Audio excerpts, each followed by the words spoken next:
বৈষম্যবিরোধী ছাত্র আন্দোলন প্ল্যাটফর্ম থেকে বেরিয়ে নতুন ছাত্র সংগঠন গঠন করতে যাচ্ছে জুলাই গণ অভ্যুত্থানে নেতৃত্বদানকারী ছাত্রদের একটি অংশ।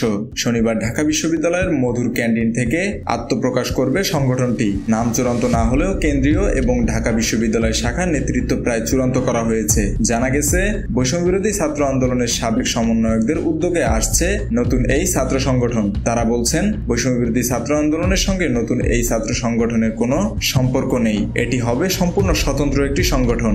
স্টুডেন্ট ফার্স্ট, বাংলাদেশ ফার্স্ট নীতিতে ছাত্র নাগরিকের স্বার্থকে বাস্তবায়নের প্রয়াসই হবে এই ছাত্র সংগঠনের মূল মন্ত্র।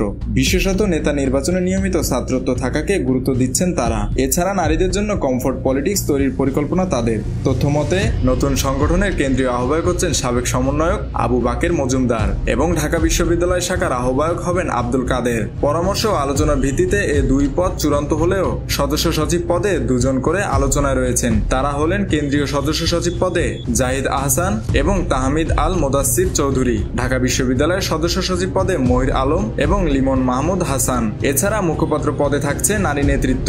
কেন্দ্রীয় মুখপাত্র হিসেবে আশরেফা খাতুন এবং ঢাকা বিশ্ববিদ্যালয়ের মুখপাত্র হিসেবে রাফিয়া রেহনুমা রিদিম নাম জানা গেছে। বৈষম্যবিরোধী ছাত্র আন্দোলনের সাবেক সমন্বয়ক আবু বাকের মজুমদার জানান, 22 ফেব্রুয়ারি সংগঠন আত্মপ্রকাশের সময় চূড়ান্ত হয়েছে। আমরা নিয়মিত ছাত্রত্বে গুরুত্ব দিচ্ছি। নেতা নির্বাচন কিংবা সদস্য পদ পেতে হলে সর্বোচ্চ বয়সীমা 28 বছর। এছাড়া বিশ্ববিদ্যালয়ের কমিটির ক্ষেত্রে অনার্সে ভর্তির পর 7 বছর পর্যন্ত সদস্য বা পদ পাওয়ার সুযোগ থাকবে। বৈষম্যবিরোধী ছাত্র আন্দোলনের সাবেক সমন্বয়ক আব্দুল কাদের জানান, আমরা গণ অভ্যুত্থানের শক্তি নিয়মিত ছাত্রদের নিয়ে একটি স্বতন্ত্র সংগঠন প্রতিষ্ঠা করার চেষ্টা করছি, যেখানে শুধুমাত্র নিয়মিত শিক্ষার্থীরাই নেতৃত্বে থাকবেন। যারা এই সংগঠনের সদস্য হবেন কিংবা পদ পাবেন তারা বৈষম্যবিরোধী ছাত্র আন্দোলন থেকে পদত্যাগ করবেন। মেহেদী হাসান বাপ্পি, খুলনা গেজেট।